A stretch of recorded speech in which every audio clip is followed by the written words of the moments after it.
आज के मेहमान। तो फिर वैसा ही हो गया, मतभेद बढ़ते गया और मतभेद इतना बढ़ा कि रघुवर दास जी ने गांठ बांध लिया कि इनको मैं टिकट नहीं लेने दूंगा। ये मुझे भी जानकारी मिली तो मैंने पार्टी के बड़े नेताओं से कहा, माननीय रामलाल जी संगठन महामंत्री हम लोग के थे, मैंने इन लोगों से कहा कि भाई रघुवर दास जी ऐसा ऐसा कह रहे हैं और मुख्यमंत्री जब फुट डाउन करता है, वीटो लगाता है तो मानना ही पड़ता है। तो अगर ऐसा है कि आप मुझे टिकट नहीं देंगे तो आप मुझे पहले बता दीजिए, मैं ही प्रेस को बुलाऊंगा और कह दूंगा कि अब बहुत हो गया, अब मैं राजनीति नहीं करना चाहता हूँ, अब मैं संगठन के काम में लगूंगा। सब ने कहा नहीं ऐसा कैसे होगा, पार्टी एक आदमी की नहीं है, चुनाव कैसे नहीं लड़िएगा। तो मैं तो पार्टी का मनोविज्ञान जानता हूँ। जब 2019 में पार्लियामेंट्री बोर्ड बैठी तो मैं दिल्ली गया, एक दिन पहले राजनाथ सिंह के यहाँ गया, कहा कि आप कल पार्लियामेंट्री बोर्ड में रहेंगे और मुझे लगता है कि रघुवर दास विरोध करेंगे और उनकी बात मानी जाएगी, तो आप मुझे नेताओं से ही कह दीजिए कि मैंने कहा है कि आप मुझे बता दीजिए कि टिकट नहीं दीजिएगा तो आज भी मैं प्रेस कॉन्फ्रेंस दिल्ली में करके कह दूंगा कि मैं चुनाव नहीं लड़ूंगा।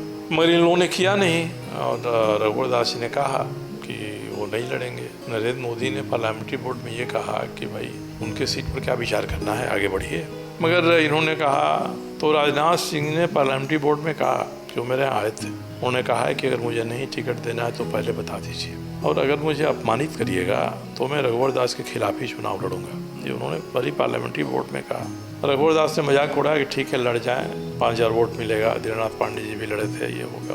मैं कहा मेरा पेंडिंग हो गया, दूसरे लिस्ट में पेंडिंग, तीसरे लिस्ट में पेंडिंग, चौथे लिस्ट में भी पेंडिंग रहा और एक दिन बाद नॉमिनेशन का अंतिम दिन था। तो मैंने प्रेस को बुलाया, कहा कि भाई भाजपा के लोग मेरे साथ नाइंसाफ़ी कर रहे हैं, मुझे अपमानित कर रहे हैं, अब मैं इनका टिकट नहीं लूँगा, मैं रघुवर दास के खिलाफ ही चुनाव लड़ूंगा। तो लड़ा, नतीजा हुआ, ये आया। तो वो स्थिति है। इस बीच में कई बार बातें आती हैं कि मैं लचीलापन नहीं रखता हूँ। मेरे जीवन में 2 ही उद्देश्य रहे हैं सामाजिक काम में, एक तो भ्रष्टाचार के विरोध में। मैंने नवभारत टाइम्स में वित्त पर आर्टिकल लिखा था, 1991 में मैंने कहा था कि पशुपालन विभाग में घोटाला हो रहा है।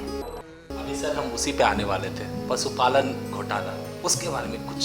देखिए पशुपालन घोटाला तो बाद में आया, उसके पहले मैंने एक बड़ी लड़ाई 1982 से 87 तक लड़ी थी। बिहार में उस समय सहकारिता माफिया कहिए या कोऑपरेटिव किंग कहिए, बाबू तपेश्वर सिंह हुआ करते थे। एक बड़ा ग्रुप था इन लोगों का, मजबूत लोग थे। इनके हरा बहार खाद से हम लोगों के गाँव का, पूरे इलाके की रबी की फसल जल गई। मैंने इस मामले को उठाया, शुरू में लोगों ने इंटरटेन किया, मुआवजा देंगे, सब करेंगे, बाद में मिलना भी बंद कर दिया। मैं लगा रहा और अंत में 1986-87 में जब बिंदेश्वरी दुबे मुख्यमंत्री हुए तब जांच कमेटी बनी, मैं सही साबित हो गया।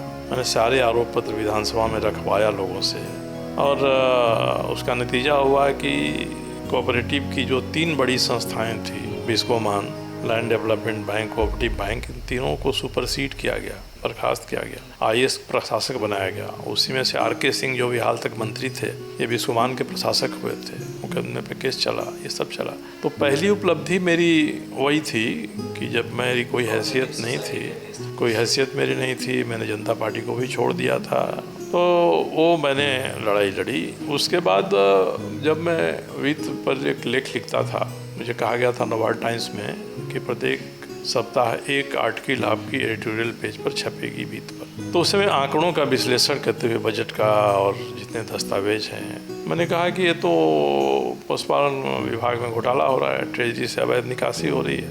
मैंने लिखा भी और जब मैं भाजपा में आ गया तो मुझसे कहा गया कि लालू जी की सरकार पर एक आरोप पत्र देना है 93 और मैंने कहा मैं तैयार कर दूंगा।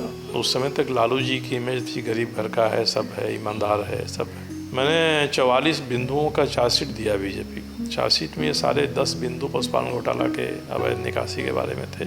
इनको देखा तो लोगों ने कहा कि आप कैसे साबित करिएगा। मैंने कहा कि मेरे पास साबित करने के लिए कुछ नहीं है, मेरा इन्फ्लुएंस है। तो लोगों ने कहा तब तो हम लोग प्रेस कॉन्फ्रेंस नहीं करेंगे, आप ही प्रेस को दे दीजिए, अपनी तरफ से दे दीजिए। तो मैंने प्रेस को दिया।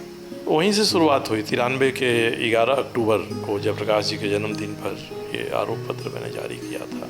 93 नहीं, 94 में किया था। 2 साल तक सब लोग मुझे कहते थे कि आपका निष्कर्ष सही नहीं है। जब 96 के जनवरी में या दिसंबर के लास्ट वीक में विधानसभा में CAG की रिपोर्ट रखी गई तो सीएजी ने उन सारे बिंदुओं का जिक्र किया था जिसको मैं कहता था। तब मैंने VS दुबे को लिखा, VS दुबे ने ट्रेजरी में छापामारी का आदेश दिया, अमित खरे ने चाईबासा में ट्रेजरी में छापामारी किया। ये आया, उसके बाद हम लोग हाई कोर्ट गए, हम लोग हाई कोर्ट में जीते, सरकार सुप्रीम कोर्ट गई, हम लोग वहाँ भी जीते, CBI जांच शुरू हुई। मैंने लालू जी को शुरू में कहा था एक मित्र के नाते कि गलतियाँ आपसे हो रही हैं, अरे छोड़ा ये सब छोट छोट बात। तो इसलिए पहला वही था मकसद